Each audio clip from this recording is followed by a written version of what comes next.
आपने ये फार्मूला पढ़ा होगा छोटी क्लासेज में, ए प्लस बी का होल स्क्वायर, ए प्लस बी का होल क्यूब।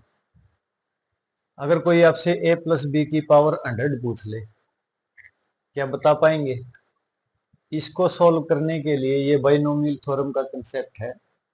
आइए इसको समझते हैं। मान लीजिए ए प्लस बी की पावर एन, एन का मतलब कितनी भी पावर हो, 100, 200, 400, चाहे कितनी भी दे रखी हो।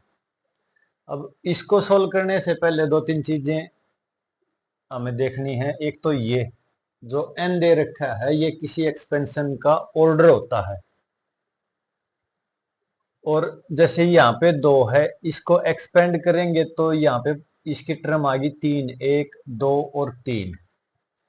ये यहाँ पे ऑर्डर 3 दिया हुआ है, इसकी टर्म आ गई 4, 1, 2, 3, 4। यानी एक्सपेंशन में ऑर्डर से एक टर्म ज्यादा आती है। अब इसको सॉल्व करने के बाद दो तीन इसमें और चीज यूज करेंगे, जैसे एक फैक्टोरियल। ये फैक्टोरियल क्या होता है? किसी पॉजिटिव नेचुरल नंबर का, मान लीजिए 5 है, ये फैक्टोरियल का साइन होता है। ऐसे भी लिख सकते हैं फैक्टोरियल 5। ये किसके इक्वल होता है? 5 गुणा 4 गुणा 3 गुणा 2 गुणा 1। यानी किसी भी पॉजिटिव नेचुरल नंबर का फैक्टोरियल ले लें, उसको एक एक छोड़ के गुणा करते चले जाओ 1 तक। मान लीजिए 6 का लेना होता तो 6 और गुणा कर देते। एक ऐसे भी होता है, ये जैसे ये 5 का फैक्टोरियल हमने लेना है, 5 गुणा 4। अगर यही हमें छोड़ना, आगे नहीं लिखना चाहते, तो आगे 3 का फैक्टोरियल लिखना पड़ेगा। जहां तक गुणा करते चले गए उससे आगे आगे वाले नंबर का फैक्टोरियल लिख दो। इसमें एक टर्म और यूज करेंगे हम, NCR, जहां पे C स्टैंड्स फॉर कॉम्बिनेशन। ये किसके इक्वल होता है? ये होता है factorial n divide by factorial r गुणा में फैक्टोरियल n माइनस r। ये इसका सॉल्यूशन होता है। फैक्टोरियल नेगेटिव नंबर्स का नहीं लिया जा सकता, डेसिमल नंबर्स का नहीं लिया जा सकता, तो ये सिर्फ पॉजिटिव पॉजिटिव नंबर्स का लिया जा सकता है फैक्टोरियल। और फैक्टोरियल 0 की वैल्यू 1 होती है। आइए अब इसको देखते हैं कैसे सोल्व करते हैं।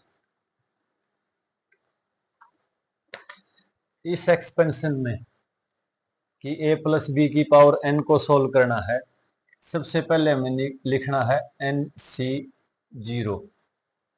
NC0 लिख दिया। उसके बाद a की पावर जो ऊपर वाली है ये, और b की पावर जो ये नीचे वाली है ये, यानी b की पावर पहली टर्म में 0 होती है।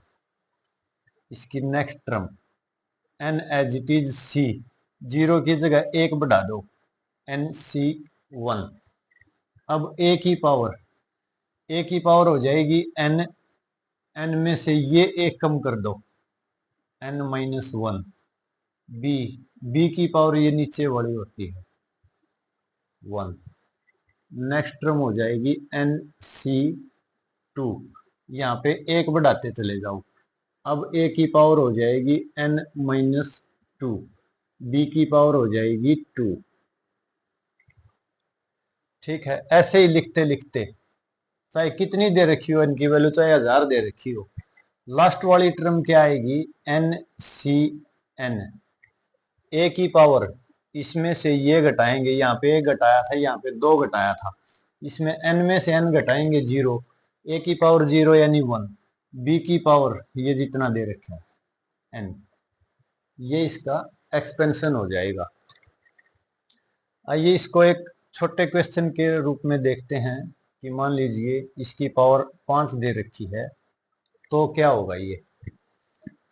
तो n की जगह 5, 5C0, a की पावर पूरी 5, b की power 0।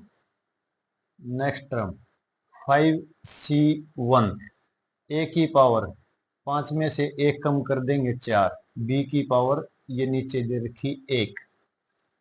Next term 5C2, a की पावर 5 में से 2 घटा देंगे 3, बी की पावर 2,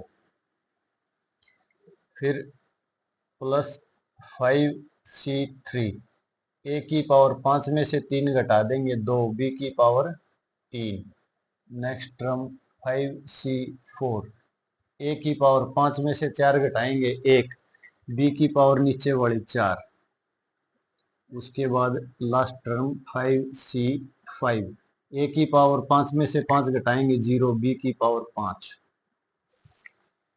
एक बात और, जो हर एक टर्म में ए और बी की टोटल पावर इसके ऑर्डर के बराबर होनी चाहिए। यहाँ पे ए की पावर 5 है, बी की 0 है, दोनों की टोटल 5। यहाँ पे ए की 4 है, बी की 1 है, दोनों की जोड़ेंगे तो 5। यहाँ पे ए की 3 आ गई, यहाँ पे बी की 2 आ गई, इनको भी जोड़ेंगे तो टोटल 5। यानी हर एक टर्म में ऑर्डर के बराबर पावर आती है दोनों की। अब अगर यहाँ पे सेम क्वेश्चन में माइनस दे रखा हो, तो कैसे सोल्व करेंगे?